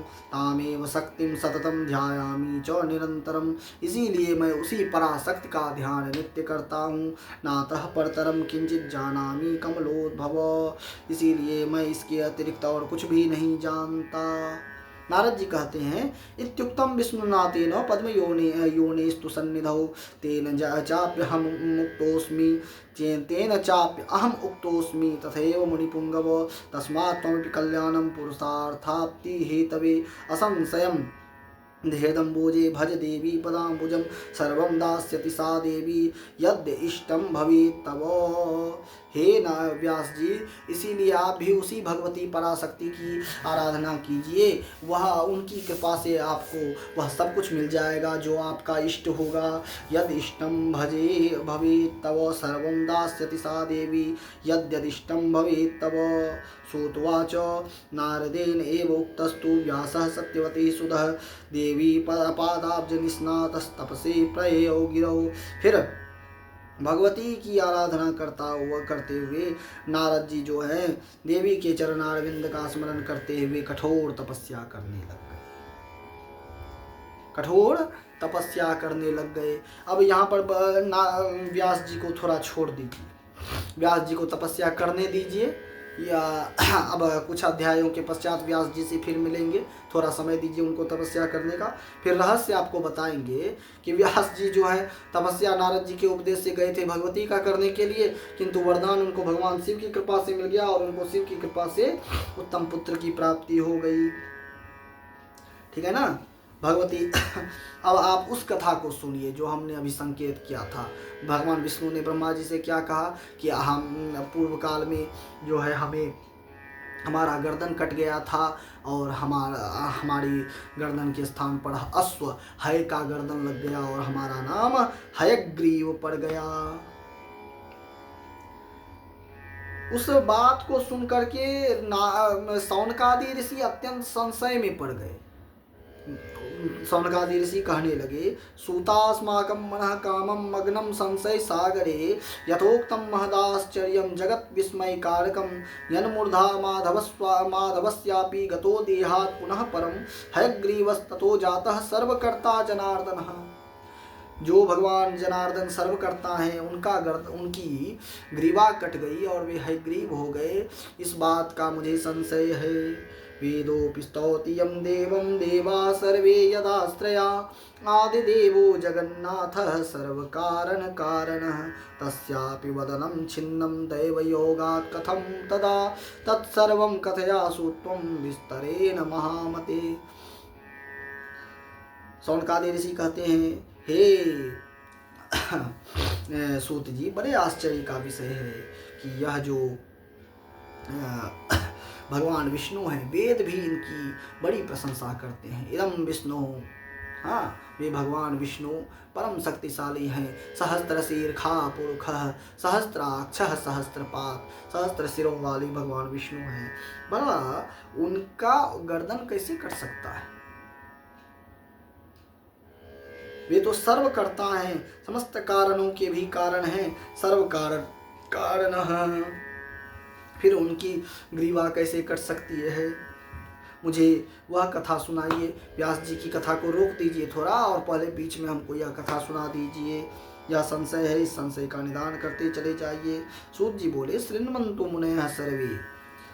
सूतोवाच, शृण्वन्तु मुनयः सर्वे सावधाना समन्ततः चरितं देवदेवस्य विष्णुः परमतेजसः कदाचित् दारुणं युद्धं कृत्वा देवः सनातनः 10 वर्षसहस्राणि परिश्रान्तो जनार्दनः समे देशे शुभे स्थाने कृत्वा पद्मासनं विभुम् अवलम्ब्य धनुः सज्जं कंठदेशे धरस्थितः। पूर्व काल की बात है। एक बार 10,000 वर्षों तक असुरों से युद्ध करते हुए भगवान विष्णु थक गए थे।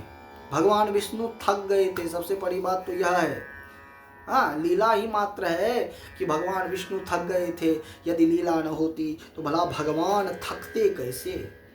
तो भगवान विष्णु थक गए थे, यह लीला है। सर्वशक्तिमान परमात्मा थक गए थे। परिश्रांतो जनार्दन, वे जनार्दन भगवान थक गए थे और एक स्थान पर समतल भूमि पर पद्मासन लगा करके, हाँ, अपनी धनुष की टेक लेकर के, ऐसे होता है ना, धनुष ले लिए और ऐसे गर्दन के नीचे रख दिए और सो गए। दत्वा भारम धनुष्कोट्यां निद्रामाप रमापति। भगवान रमापति भगवान विष्णु जो है धनुष के ऊपर अपना सिर रख करके सो गए। और सो गए तब क्या हुआ? कुछ समय बीत गया। कुछ समय क्या, बहुत समय बीत गया। एक समय देवताओं के मन में आया कि चलो यज्ञ करते हैं। 10,000 वर्षों तक भगवान विष्णु का असुरों से युद्ध हुआ। असुरों को पराजित करके तब आराम करने गए, बीच युद्ध छोड़ करके नहीं गए थे। एक व्यक्ति का प्रश्न आया था, एक बार हमने कथा कही थी कहीं पर, तो कहने के बीच युद्ध छोड़ करके भगवान विष्णु थक गए थे। ऐसा भी होता है? बोले नहीं, ऐसा नहीं होता है। भगवान विष्णु थके जरूर थे, किंतु उन्होंने पहले युद्ध समाप्त कर दिया, असुरों का संहार कर दिया, तब जाकर के वे विश्राम करने चले गए। असुरों का तो संहार कर दिया, लेकिन वह युद्ध पूर्ण रूप से समाप्त हुआ नहीं था, क्योंकि जिस असुर से वे युद्ध कर रहे थे वह असुर वास्तव में कोई और नहीं, हयग्रीव था। हयग्रीव उस समय के तात्कालिक युद्ध को तो उन्होंने जीत लिया, किंतु हयग्रीव तो जिंदा ही था।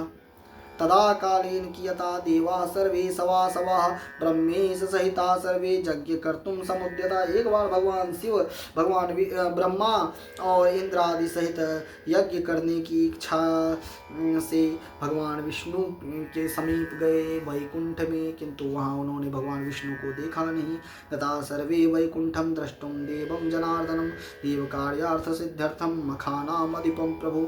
यज्ञेश्वर तो भगवान विष्णु स्वयं है ना, यज्ञों के अधिपति हैं। यज्ञो वै विष्णु ऐसा लिखा हुआ है, इसीलिए यज्ञ के अधीश्वर भगवान विष्णु को ढूंढने के लिए गए। मखानाम अधिपम प्रभुम देव कार्यार्थ सिद्ध्यर्थम मखानाम अधिपम प्रभुम, उन भगवान विष्णु को ढूंढने के लिए गए, किंतु अदृष्ट्वा तम तदा तत्र, उनको वहां नहीं देखा। ज्ञान दृष्टिया विलोक्यते, फिर उन्होंने दिव्य दृष्टि से देखा कि भगवान विष्णु कहीं सोए हुए हैं, और वे वहां पर चले गए।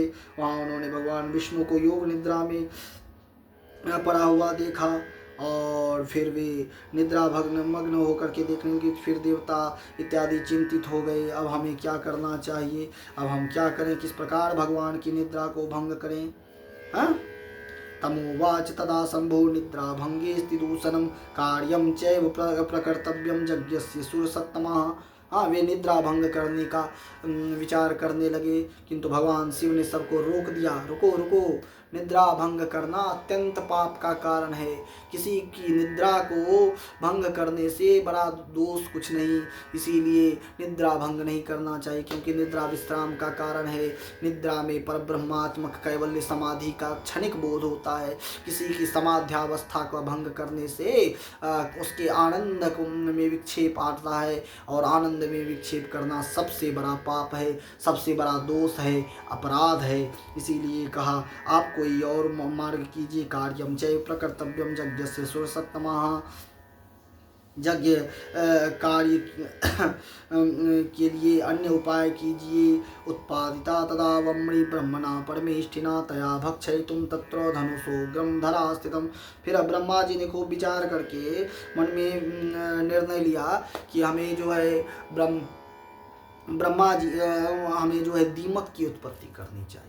दीमक लकड़ी को खाता है, धनुष लकड़ी का बना हुआ था, तो विचार किया कि धनुष के निचले हिस्से को खा लेगा तो धनुष टूट जाएगा तो भगवान विष्णु की निद्रा टूट जाएगी।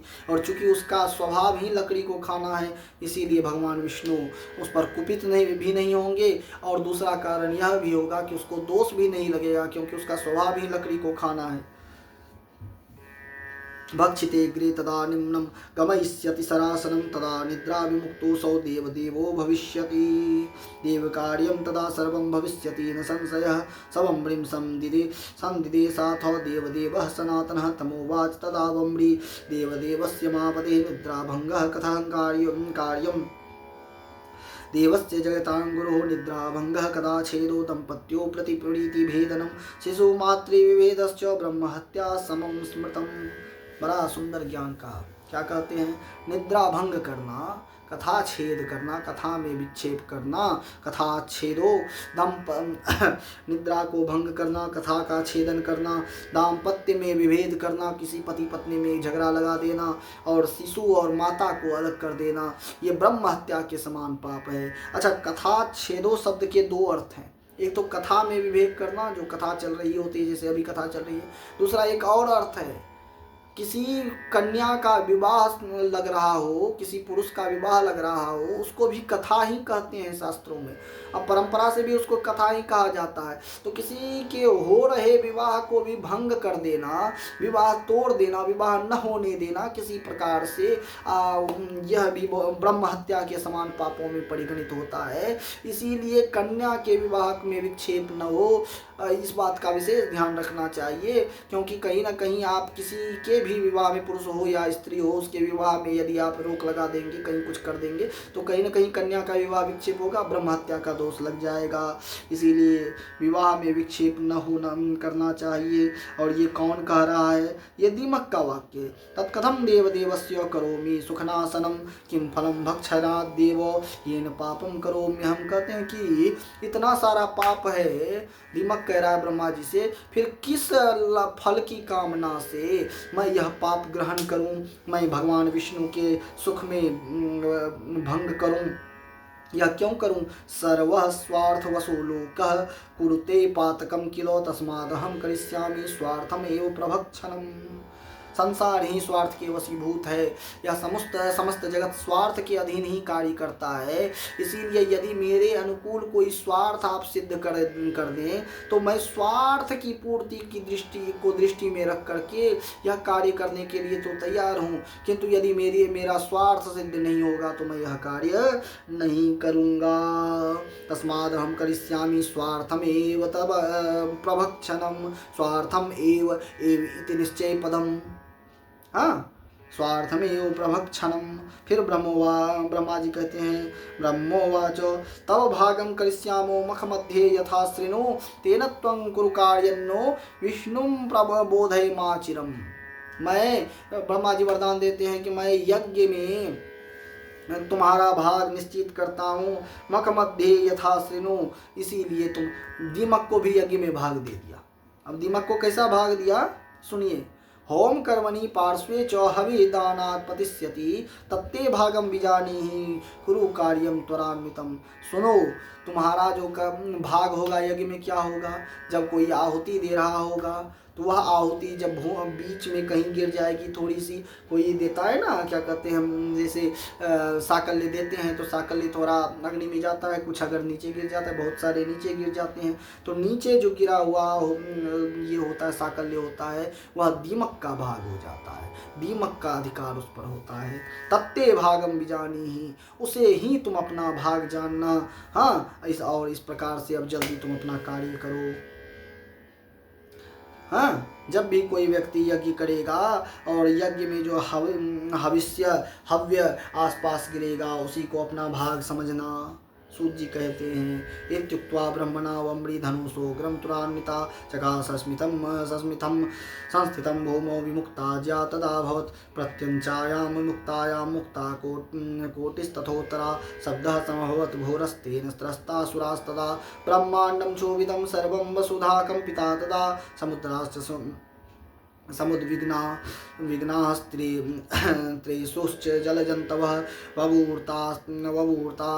ववूर्तास्तथा चोग्रा पर्वताश्च च कंपिरे उल्कापाता महोत्पाता बभूवुः दुःखसंसिनः दिशो घोरतराश्चासान् सूर्योऽप्य संतंगतो। क्या हुआ? जब उसका भक्षण कर लिया तो वह तत्काल प्रत्यंचा विमुक्त हुई, और प्रत्यंचा जो विमुक्त हुई तो भगवान विष्णु का गर्दन काट दिया। विष्णु का धनुष था भाई, उनकी प्रत्यंचा थी, कठोर प्रत्यंचा थी उन्होंने, और लीला थी भगवान की, गर्दन काट लिया। और सारा संसार उस ध्वनि से, प्रत्यंचा जो विमुक्त हुई तो सारा संसार ध्वनि से विह्वल हो गया, और ध्वनि से विह्वल हो करके इधर उधर देखने लगा। तभी सबने देखा कि भगवान विष्णु का कुंडल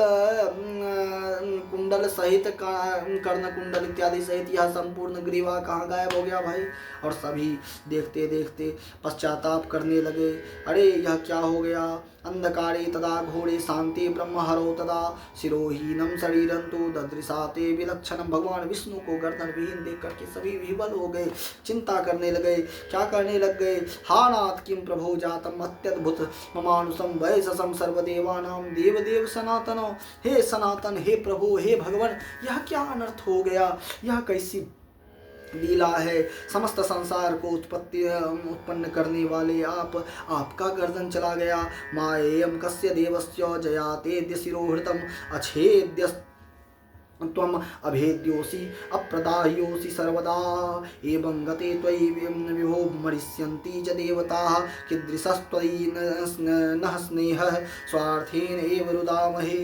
अरे यह क्या हो गया?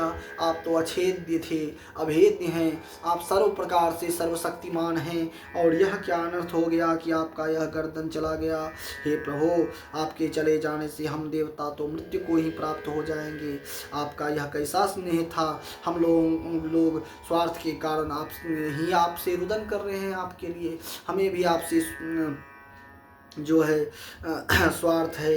हे प्रभु कृपा कीजिए, नायम विघ्नः कृतो दैत्यः न यक्षै न राक्षसै देवै एव कृतः कस्य दूषणं च रमापते। हाँ, यह संकट कैसा उत्पन्न हुआ? यह तो न दैत्यों द्वारा उत्पन्न हुआ है न राक्षसों द्वारा। हम देवताओं ने ही यह समस्या पैदा कर दी। क्या हुआ है? विष्णु चिंता करने लग गए कि अरे ये तो असुरों के द्वारा तो भगवान विष्णु की हत्या नहीं हुई थी, राक्षस यक्ष ने भी नहीं किया था, हमने ही अपने संरक्षक परमात्मा को अपने स्वार्थ, यज्ञ रूपी स्वार्थ की पूर्ति के लिए, उन्हें निद्रा से जगाने के लिए आपकी हत्या कर दी। यह कैसा अनर्थ हो गया हमसे। पराधीनासुराः सर्वे किं कुर्वः कव्रजाम च शरणम नैव देवेशो सुरानां मूढ़चेतसाम। अब हम किसकी शरण में जाएंगे? कौन हमारा कल्याण करेगा? कौन हमें साहस देगा? रुदितेन महाभागा क्रंदितेन तथापि किम उपायश्चात्र कर्तव्यः सर्वथा बुद्धिगोचरः।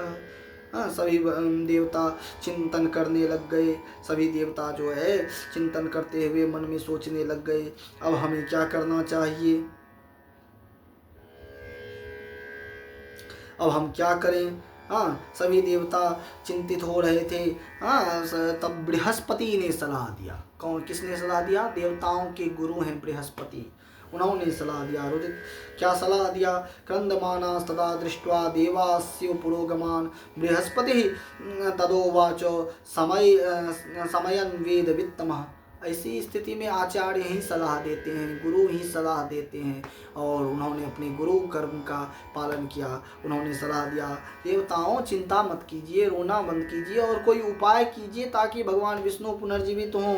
चिंता मत कीजिए।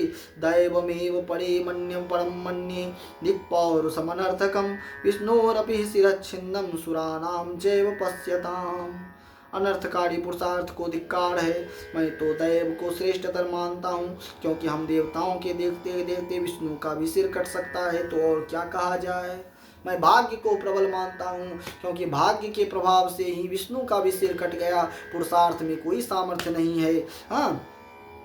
तब ब्रह्मा जी बोले, ब्रह्मा जी कहते अवश्य में भोक्तव्यम कालेना बाधितं च तत् शुभम वाप्यशुभम वापि दैवं कोटि क्रमे पुनः देहवान सुख दुखानां भोक्ता नैवात्र संशयः यथा कालवशात् कृतं शिरो मे शंभुना पुरा। प्रत्येक जीव जो है काल के अधीन है, समय के अधीन है। ब्रह्मा जी कहने लग गए काल के अधीन है, इसीलिए तो काल के अधीन होकर के ही समस्त संसार में कभी दुख कभी सुख की उत्पत्ति होती है। पूर्व काल में काल के ही वशीभूत होकर के मैं अहंकारी हो गया था और भगवान शिव ने मेरा सिर काट दिया था। तथैव लिंगपातश्च महादेवस्य शापतः तथैवाद्य हरे मूर्धा पतितो लवनाम्भसि। जिस प्रकार पूर्व काल में भगवान शिव ने काल के प्रभाव से मेरा सिर काट दिया था, और उसी प्रकार से भगवान शिव को भी श्राप मिल गया और भगवान शिव का लिंग कट करके गिर गया था। भगवान शिव का भी लिंग कट गया था, ठीक है ना। तथैव लिंगपातश्च महादेवस्य शावतः तथैवाद्य हरे मूर्धा पतितो लवनाम्भसि। शिव जी का लिंग कट करके गिर गया था, उसी प्रकार आज भगवान विष्णु का जो है सिर कट करके गिर गया, लवन सागर में गिर गया। सहस्त्रभग संप्राप्ति दुःखं चैव सचीपते स्वर्गाद् भ्रंशस्तथा वासः कमले मानसे सरे एते दुःखस्य भोक्तारः केन दुःखं न भुज्यते संसारेऽस्मिन् महाभागा तस्मात् शोकं त्यजन्तु वै चिन्तयन्तु महामायां विद्यादेवीं सनातनीं सा विद्यास्यति नः कार्यं निर्गुणा प्रकृति परा ब्रह्म विद्यां जगद्धात्रीं सर्वेषां जननीं तथा जया सर्वमिदं व्याप्तं त्रैलोक्यं सचराचरम्। यह सब कुछ भगवान की ही लीला से होता है। अच्छा, हमने जो कहा कि भगवान शिव का लिंग कट करके गिर गया था, यहाँ लिंग के दो अर्थ हो गए। यहाँ लिंग शब्द के जो अर्थ हैं वे शीश्न भी हैं। शीश्न मतलब मूत्र मार्ग, लेकिन जिस लिंग की हम और आप पूजा करते हैं वह भगवान शिव का शीश्न नहीं है, वह भगवान शिव का प्रतीक है। और यहाँ पर लिंग शब्द के एक और अर्थ है, भगवान शिव का प्रतीक। वह भी भूमि पर गिर गया था, यह भी कहा जाता है। कहीं शीश्न का आता है क्योंकि इस ब्रह्मा के श्राप से भगवान शिव का शीश्न भी कटा था, ऐसा भी कहते हैं। ठीक है ना, यह भी हो गया था एक बार। तो वह शीश्न और यह जो हम और आप पूजन करते हैं लिंग, दोनों में भेद है, दोनों में अभेद नहीं है। कृपा पूर्वक लिंग और शीश्न को एक न किया कीजिए, अर्थ का अनर्थ न किया कीजिए। लोग आजकल अर्थ का अनर्थ कर देते हैं, वह अर्थ का अनर्थ न किया कीजिए। लिंग और शीश्न में बहुत भेद है, ठीक है ना। ब्रह्मा जी कहने लग गए, अब भगवती की ही शरण में जाना चाहिए। संसार इसमें महाभागा तस्मात् शोकम त्यजन्तु वै अचिंतयन्तु महामायां विद्या देवीं सनातनी। उन भगवती की सनातनी की शरण में जाना चाहिए। वे भगवती विद्या रूपा है, ब्रह्म विद्या है, जगद्धात्री है, निर्गुणा है, परा है। हमें उन्हीं की शरण में जाना चाहिए। सूत जी कहते हैं, इत्युक्त्वा वै सुरान् वेदा निगमानादिदेशः देहयुक्तान् स्थितादग्रे सूर्य कार्यार्थ सिद्ध है। ऐसा विचार करके ब्रह्मा जी कहने लग गए कि अब हम क्या इस विह्वल और दुखी स्थिति में भगवती की स्तुति आराधना करेंगे। वेदों को आदेश दिया कि हे वेद, आप जो है भगवान भगवती की आराधना, भगवती की स्तुति कीजिए। ब्रह्मा जी ने वेद को सशरीर उपस्थित होने का आदेश दिया। वेद सशरीर प्रकट हो गए और फिर उन्होंने आदेश दिया, आप लोग भगवती की स्तुति कीजिए। अष्टवंत परमां देवीं ब्रह्म विद्यां सनातनीं गूढ़ांगीं च महामायां सर्वकार्यार्थ साधनीं तच्छ्रुत्वा वचनं तस्य वेदा सर्वांग सुंदरा तुष्टुर्ज्ञानगम्यां तां महामायां जगत स्थितां। ब्रह्मा की बात सुन करके वेद जो है भगवती की स्तुति करने लग गए, भगवती का स्मरण करने लग गए। क्या कहा, यहाँ से वेद स्तुति है भगवती। जैसे वेद स्तुति श्रीमद् भागवत में ब्रह्म भगवान का वेद स्तुति है, उसी प्रकार से यहाँ वेद भगवती की वेद स्तुति है। वेद द्वारा भगवती की स्तुति की गई है।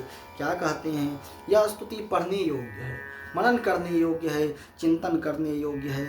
इस स्तुति में भगवती की ब्रह्म तत्वात्मकता का बोध कराया गया है। इन स्तुतियों को सुनने एवं पढ़ने से ज्ञान होता है, बुद्धि आती है। भगवती की यह स्तुति अवश्य सुननी चाहिए, क्योंकि स्तुति का कर्ता कौन है, स्वयं वेद है। वेद समस्त ज्ञान का आधार है। अतः वेद जब स्तुति करेगा तो वह स्तुति भी श्रेष्ठतर होगी, वह स्तुति भी परम तत्वात्मक होगी। वेदा ऊचु, वेद कहते हैं, नमो देवी माँ माये विश्वोत्पत्ति करे शिवे निर्गुणे सर्वभूतेषि मातः शंकर कामदे। हे भगवान शिव की कामना को पूर्ण करने वाली भगवती, त्वं भूमि सर्वभूतानां, आप समस्त जगत को धारण करने वाली पृथ्वी हैं। आप पृथ्वी स्वरूप में समस्त संसार को धारण करती हैं। प्राणा प्रणवतां तथा, आप प्राण हैं, प्राण स्वरूपा हैं। प्राण क्या है, आता जाता श्वास प्राण है? नहीं, हमारे शरीर में स्थित प्राणोपान व्यानोदान समान ये पंच प्राण हैं। प्राणोपान व्यानोदान समाना में शुद्धंताम, ऐसा हम कहते हैं ना कर्मकांड में। तो नाभि से उत्पन्न होने वाला जो वह नाभि कमल से, हमारे नाभि स्थान से जो वायु उत्पन्न होती है, जो हमारे शरीर का संरक्षण करती है, उसको प्राण कहते हैं, उसको प्राण ऊर्जा कहते हैं। यही ऊर्जा तो चक्रों का संचालन करने में सहायक होता। भगवती के किन नामों के स्तुति की वेदों ने? धीः, श्रीः, कांति, क्षमा, शांति, श्रद्धा, मेधा, स्मृति। हाँ, आप क्या हैं? आप धी हैं, सरस्वती स्वरूपा हैं, श्री हैं, लक्ष्मी स्वरूपा हैं, कांति स्वरूपा हैं, क्षमा स्वरूपा हैं, शांति स्वरूपा हैं, श्रद्धा हैं, मेधा हैं, धृति हैं, स्मृति हैं। सब कुछ तो आप ही हैं। 5वें अध्याय में दुर्गा सप्तशती में भी भगवती का जो जिन स्वरूपों का वर्णन हुआ है, उसको करके अंत में यही कहना पड़ता है, सर्वरूपमयी देवी सर्वम देवी मयम जगत तो हम विश्वरूपां तां प्रणमामि परमेश्वरीं। समस्त रूपों की अधिष्ठात्री तो भगवती स्वयं है। या देवी सर्वभूतेषु जाति रूपेण संस्थिता, या देवी सर्वभूतेषु बुद्धि रूपेण संस्थिता, या देवी सर्वभूतेषु क्षमा रूपेण संस्थिता। सबसे पहले क्या कहा? या देवी सर्वभूतेषु विष्णु मायेति शब्दिता, विष्णु माया के रूप में प्रतिष्ठित है। हाँ, जयंती मंगला काली, जयंती स्वरूपा है, मंगला स्वरूपा है, कालिका स्वरूपा है। या देवी सर्वभूतेषु विष्णुमायेति शब्दिता। फिर कहा त्वां संस्तुतों भुवनत्रय संविधान दक्षां दयार सयुतां जननीं जनानां विद्यां शिवां सकललोकहितां वरेण्यां वाग्बीजवास निपुणां भवनाशकर्त्रीं। हे भगवती, आप जो हैं तीनों लोकों की अधिष्ठात्री हैं, तीनों लोकों की रचना करने में दक्ष हैं। हाँ, दक्षाम दया रसयुताम जननीम जनानाम, हाँ, विद्याम शिवाम, विश्व की विद्या हैं, अधिष्ठात्री हैं, कल्याण करने वाली हैं, सकल लोक की अधिष्ठात्री हैं, ब्रह्म विष्णु शिवा द्वारा आराधिता हैं। ब्रह्म विष्णु शिव इत्यादि आपकी आराधना करते हैं। सरस्वती, अग्नि, सूर्य तथा सभी भुवनों के स्वामी आपके द्वारा ही निर्मित किए गए हैं। ब्रह्मा हरः सौरि सहस्त्र नेत्र वाग वह निसूर्य भुवनाधिनाथा ते तत्कृता सन्ति ततो न मुख्या माता यतस्त्वं स्थिर जंगमानाम। आप समस्त जगत की कारणभूता हैं, सबकी अधिष्ठात्री हैं। सकल भुवन में तत्कर्तु कामा यदा त्वं सृजसि जननि देवान् विष्णुरुद्राज मुख्यां स्थिति लय जननम तय कारयस्ते यस्येक रूपा न खलु तब कथंचित् देवी संसार श्लेषः। संसार की में ऐसा कोई नहीं है जो आपसे अधिक श्रेष्ठ हो। हे जननी, आप जगत की रचना, पालन एवं संहार करने में समर्थ हैं। हाँ, आप समस्त जगत की सृजन पालन संहार कार्य में समर्थ हैं। आप समस्त जगत की पालन रचना संहार करती हैं, सबकी हेतुभूता हैं, सबकी अधिष्ठात्री हैं। हाँ, नते रूपम वेत्तु सकल भुवने कोपि निपुनो न नामना संख्यां ते कथितुमिह योग्योऽस्ति पुरुषः। कौन ऐसा है जो आपकी महिमा का वर्णन करने में समर्थ हो? कौन इतना निपुण हो सकता है? हाँ, न देवानां मध्ये भगवती तवानंत विभवम विजानां ते कोपि त्वमिह भुवनैकासि जननी। कोई ऐसा नहीं है जो आपको जानता है, आपके अंतहीन वैभव को जानता है। तवानंत विभवम, आपके अंतहीन वैभव का वर्णन तीसरे स्कंद में हम भगवती के भुवन का वर्णन करेंगे। वहाँ भगवती की बड़ी विस्तृत और विस्तार पूर्वक महिमा कही गई है, उनके स्वरूप का वर्णन किया गया है। प्रमाणम पे तस्मिन् निगम वचनम देवी विहितत। हाँ, एकमात्र वेद वाक्य ही आपके सृष्टि कार्य की प्रामाणिकता सिद्ध करते हैं। वेद वाक्य अर्थात हमारी वाणी, वेद ही स्तुति कर रहा है ना, तो वेद कहता है एकमात्र हमारी वाणी ही आपके विषय में प्रामाणिकता सिद्ध कर सकती है। निरीहवासित्वं निखिल जगतां कारणमहो चरित्रं ते चित्रं भगवती मनो नो कथयति कथंकारं वाच्यः सकल निगमा गोचर गुणः प्रभावः स्वं यस्मात् स्वमपि न जानासि परमं न किं जानासि त्वं जननि मधुजिन्मौलिपतनं शिवे किं वा ज्ञात्वा विविधसि शक्तिः मधुजितः हरे किं वा मातुः दुरित तीरे सा बलवती भवत्या पादाब्जे भजन निपुणे क्वास्ति दुरितम। हे जननी, क्या भगवान विष्णु के शिरच्छेदन की घटना नहीं जानती हैं? ऐसा क्या है जो आप नहीं जानती हैं? ऐसी क्या बात है जो आपसे छिपा हुआ है? क्या आप भगवान विष्णु की परीक्षा ले रही हैं? क्या आप भगवान विष्णु की चेष्टा की परीक्षा ले रही हैं? न किं जानासि त्वं जननि मधुजिन्मौलिपतनं। क्या आप मधु के कैटभ के हरण करने वाले विष्णु के वध के सिर के खंडन को नहीं जान रही हैं? आप उसकी परीक्षा ही उनकी ले रही हैं। हरे किं वा मातो दुरित तिरेसा बलवती। अथवा माता, क्या भगवान विष्णु ने इतना महान पाप कर दिया था जिसका दंड आप दे रही हैं? यह क्या अनर्थ हो गया माँ? और इस अनर्थ को क्या आप नहीं रोक सकती हैं? क्योंकि आप सर्व कारण भूता हैं, सर्व कारण कारिणी। हाँ, समस्त कारणों की आधार भूता हैं, एकमात्र जगत की कारण भूता हैं। भवत्या पादाब्जे भजन निपुणे क्वास्ति दुरितम। हे माता, क्या उन्होंने पाप किया है? किंतु माँ, आपके चरणों में निरत रहने वाले जीव क्या कोई पाप कर सकते हैं?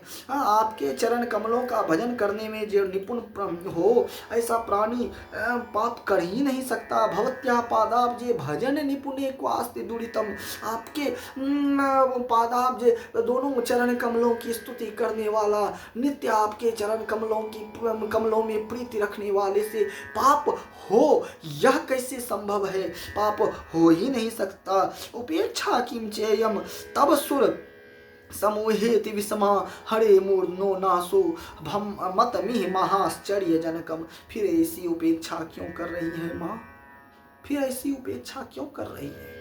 क्यों इन असुरों, इन देवताओं की उपेक्षा कर रही हैं? ये भगवान विष्णु के सिर खंडन से अत्यंत दुखी हैं।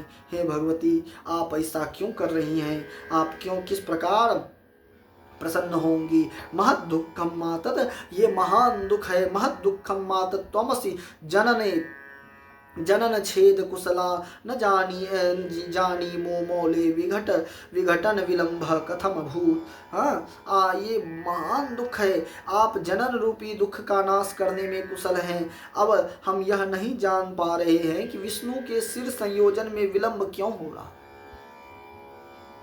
प्रश्न कर रहे हैं वेद कि आप तो भव बंधन के का खंडन कर देती हैं, बारंबार के जन्म मरण रूपी दुख का भी नाश कर देती हैं, तो ये तो आपके लिए अत्यंत सरल कार्य है। फिर विष्णु के सिर जुड़ने में अब तक देरी क्यों हो रही है?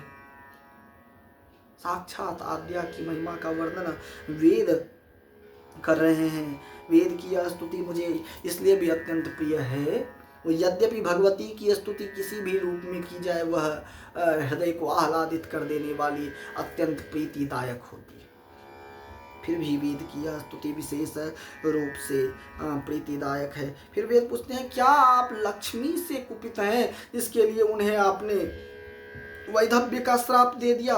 किंवा दैत्य समर विजिता तीर्थ देशे सुरम में घोरम तप्त्वा भगवती वरम लब्धवद वीरभवत्या अंतर्धानम गमित मधुना विष्णु शीर्षम भवानी द्रष्टुम किंवा विगत शीर्षम वासुदेवम विनोदः।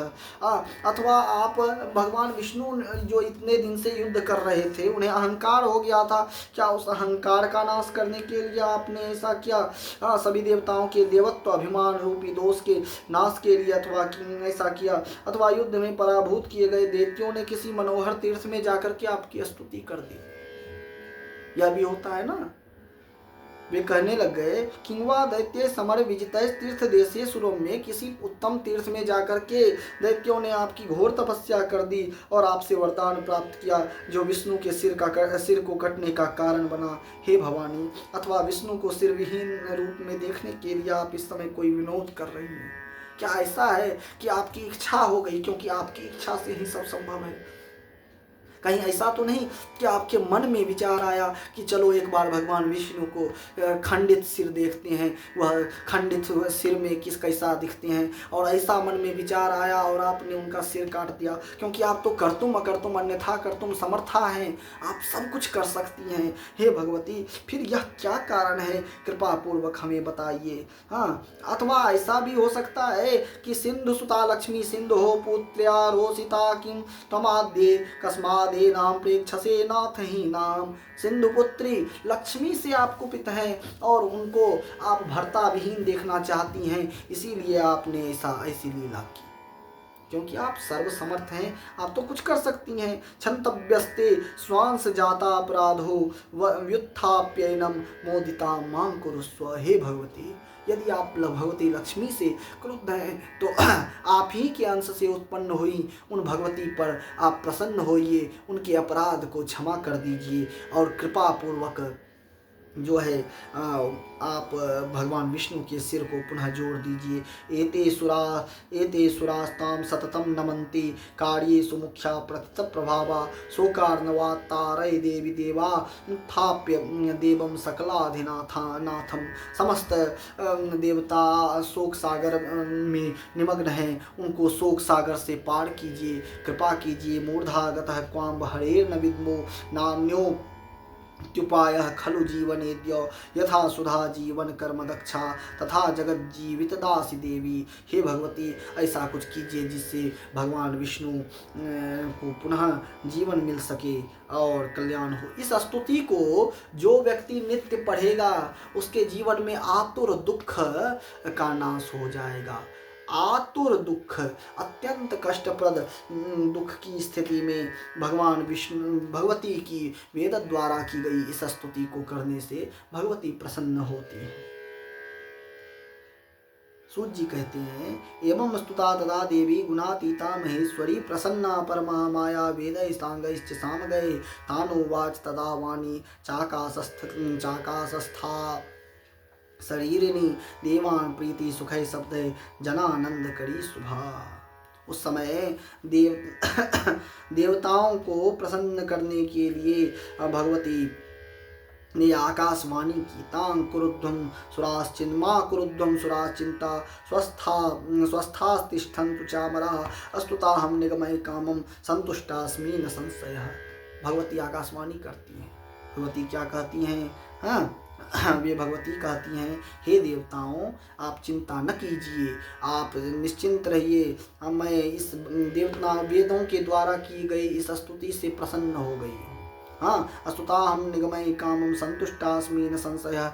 यह पुमान् मानुषे लोके स्तौत्येता माम किं स्तुतिं पठिष्यति सदा भक्त्या सर्वान् कामान् वाप्नुयात्। जो व्यक्ति इस स्तुति को पढ़ेगा वह समस्त कामनाओं उसकी समस्त कामनाएं पूर्ण होंगी। शृणोति वा स्तोत्रमिदं मदीयं भक्त्या त्रिकालं सततं नरो यः विमुक्त दुःख स भवेत् सुखी च वेदोक्त मेतन्नुवेद तुल्यम्। इस स्तुति को जो नित्य पढ़ेगा उसके समस्त दुखों का नाश होगा, क्योंकि यह वेद के द्वारा उक्त होने से वेद ही के समान है। वेदोक्त में तन्वेद तुल्यम शृण्वन्तु कारणं चाद्य यद्गतं वदनं हरे अकारणं कथं कार्यं संसारे अत्र भविष्यति। उदधेस्तनयां विष्णु संस्थितामन्तिके प्रियां जहास वदनं वीक्ष्य तस्यास्तत्र मनोरमम्। उन्होंने कहा, अब आप वो कारण सुनिए जिसकी वजह से भगवान विष्णु का यह जो है शिरच्छेदन हुआ। क्यों हुआ? बिना कारण के कार्य संभव नहीं होता। अकारणम कथम कार्यम संसारेत्र भविष्यति। बिना कारण के कार्य कैसे हो सकता है? यह संभव ही नहीं है। एक बार भगवती लक्ष्मी को देख करके भगवान विष्णु हंस पड़े। उनको हंसता हुआ देख करके भगवती लक्ष्मी के मन में विचार आया कि यह क्यों हंस रहे हैं? कहीं यह हमारे स्वरूप को देख करके तो नहीं हंस रहे हैं? बिना कारणेनाद्य कथम या संभवः सपत्नीव कृता तेन मन्येन्यावर्वर्णिनी ततः कोपयुता जाता महालक्ष्मी तमोगुणा तामसी तु तदा शक्तिस्तस्या देहे समाविशत। भगवती की माया से भगवती लक्ष्मी के शरीर में तामसी गुण का प्रवेश हो गया और उन्होंने भगवान विष्णु को हंसता हुआ देख करके मन में विचार किया, कहीं इन्होंने दूसरी पत्नी का वरण कर लिया है इसलिए हंस रहे हैं। अतः मैं इन्हें श्राप देती हूँ, जिस सिर से आप हंस रहे हैं आपका वह गर्दन कट जाए, छिन्न भिन्न हो जाए। स्त्री स्वभाव के कारण भगवती लक्ष्मी ने उन्होंने श्राप दे दिया। सशीर्षं वासुदेवं तम करोम्यद्य यथा पुरा शिरो शिशापि योगेन निमग्नं लमनां बुधो। अब मैं उन वासुदेव भगवान को पुनः सिरयुक्त कर देती हूँ। भगवती कहती हैं, आद्या कहती हैं, आप जो हैं पूर्व शाप के कारण लवण सागर में डूब गया है वह। और अब दूसरा कारण सुनिए। पुरा दैत्यो महाबाहो हयग्रीवोति विश्रुतः तपश्चक्रे सरस्वत्यास्तीरे परम दारुणम। एक बार की बात है, हयग्रीव नाम के असुर ने सरस्वती नदी के तट पर मेरी बहुत कठिन तपस्या की थी और मुझसे वरदान मांगा था कि केवल हयग्रीव स्वरूप मेरे ही स्वरूप वाला कोई मेरी हत्या कर सके। और इस प्रकार वह साधना करके भगवती की, और किस मंत्र की साधना की वहाँ भगवती ने यह भी बताया, जपन एकाक्षरम मंत्रम माया बीजात्मकम मम। मेरे माया बीज स्वरूप एकाक्षर का जप करके साधना कर रहा था निराहार हो करके, और इसीलिए मैंने उसको वरदान दिया। और वरदान दे करके वही स्वरूप प्रदान कर दिया। भगवती की स्तुति की है। नमो देव्यै महामाये सृष्टि स्थित्यंतकारिणी भक्तानुग्रह चतुरे कामदे मोक्षदे शिवे धराम्बुज तेजः पवन पंचानां च कारणम। 5 महाभूतों की कारण भूता हैं। आप हमको वरदान दीजिए। भगवती कहती हैं ते भीष्टम वरम ब्रूहि वांछितम यद ददामि यत परितुष्टामि भक्त्या ते तपसा चाद्भुतेन च। और फिर वरदान देती है यथा मे वर्णम मातः न भवेत् तथा कुरु भवेयम अमरो योगौ तथा जेयः सुरासुरौ मैं अमर हो जाऊं, ऐसा वरदान दीजिए। भगवती कहती हैं, जब वो पहले वरदान मांगता है अमर हो जाऊं, तब भगवती कहती हैं जातस्य हि ध्रुवं मृत्युः ध्रुवं जन्म मृतस्य च मर्यादा चेदृशी लोके भवेच्च कथमन्यथा। यह जन्म लेने वाले की मृत्यु निश्चित है और मरने वाले का जन्म निश्चित है, यह मर्यादा है, यह अन्यथा नहीं हो सकती। एवं तुम निश्चयं कृत्वा मरणे राक्षसोत्तम वरम वरै चेष्टं तुम विचार्य मनसा किल। इसीलिए हे राक्षसों में उत्तम, तुम विचार करके कोई अन्य वरदान मांग लो। भगवती ने हयग्रीव कहता है हयग्रीवाच में मृत्यु नान्यस्मा जगदम्बिके नान्यस्मात् जगदम्बिके इति वांछितं कामं पूरयस्व मनोगतम्। हयग्रीव से ही मेरी मृत्यु हो और किसी से मृत्यु ना हो, यह वरदान मुझे दीजिए। भगवती की हयग्रीव की यह बात सुनकर के भगवती प्रसन्न हुई और उन्होंने वरदान दिया गृहं गच्छ महाभाग कुरु राज्यं यथा सुखम हयग्रीवादृते मृत्यु न ते नूनं भविष्यति। हयग्रीव के अतिरिक्त तुम्हारी मृत्यु किसी से नहीं होगी, इसीलिए घर जाओ और उत्तम शासन करो, उत्तम तरीके से शासन करो। तुम्हारे मृत्यु का कारण हयग्रीव ही होगा। मुदम परमिकाम। वह फिर भगवती अंतर ध्यान हो गई। देवताओं ने प्रश्न किया अब क्या किया जाए, तो भगवती कहती हैं कहीं से अश्व का सिर लाइए, भगवान विष्णु के सिर पर लगाइए, या हयग्रीव स्वरूप हो जाएंगे, हयग्रीव का वध हो जाएगा, फिर हम इनको पुनः इनके वास्तविक स्वरूप में लेते आएंगे। इस प्रकार से विचार किया और फिर विभिन्न प्रकार के कार्यों को करके भगवान विष्णु ने भगवती के द्वारा वर प्रदान किए हुए उस हयग्रीव नाम के असुर का वध कर दिया। हयग्रीव नाम के उस महापातकी असुर के वध हो जाने के तुरंत पश्चात भगवान विष्णु का पुनः वास्तविक स्वरूप प्रकट हो गया। इस प्रकार से हयग्रीव की यह लीला समाप्त हुई। सूत जी कहते हैं जय इदं सोहमाख्यानं शृण्वन्ति भुवि मानवाः सर्वदुःख विनिर्मुक्तास्ते भवन्ति न संशयः। महामाया चरित्रं पवित्रं पापनाशनं पठतां शृण्वतां चैव सर्वसंपत्तिकारकम्। समस्त संपत्तियों को देने वाले इस भगवती के चरित्र को जो सुनता है उसकी समस्त कामनाएं पूर्ण होती हैं। इसलिए यह कथा सुनने से समस्त मनोकामनाएं पूर्ण होती हैं। इसी के साथ आज 8वें दिन की भी यह कथा समाप्त होती है। फिर कल हम आप लोगों को एक और कथा सुनाएंगे देवी भागवत के मध्य में भगवान विष्णु का कर्ण के मैल से किस प्रकार मधुकैटभ का जन्म हुआ, वह कथा सुनाएंगे देवी भागवत के परिप्रेक्ष्य। इसी के साथ हम अपनी वाणी को विराम देते हैं। भगवती आप सबका मंगल करें, शुभ करें, कल्याण हो। कथा में आनंद तो आ रहा है अथवा नहीं आ रहा है, यह लिखिए। कोई प्रश्न हो तो वह प्रश्न भी अवश्य कीजिए। भगवती आप सबका मंगल करें, शुभ करें, इसी कामना के साथ वंदे मातरमंबिकां भगवतीं वाणी रमा सेवितां कल्याणीं कमनीय कल्पलतिकां कैलासनाथ प्रियां वेदांत प्रतिपाद्यमान विभवां विद्वन् मनोरंजनीं श्रीचक्रांकित रत्नपीठ निलयां श्रीराजराजेश्वरीं। जय जगदम्बा। सबका कल्याण हो, शुभ हो, मंगल हो।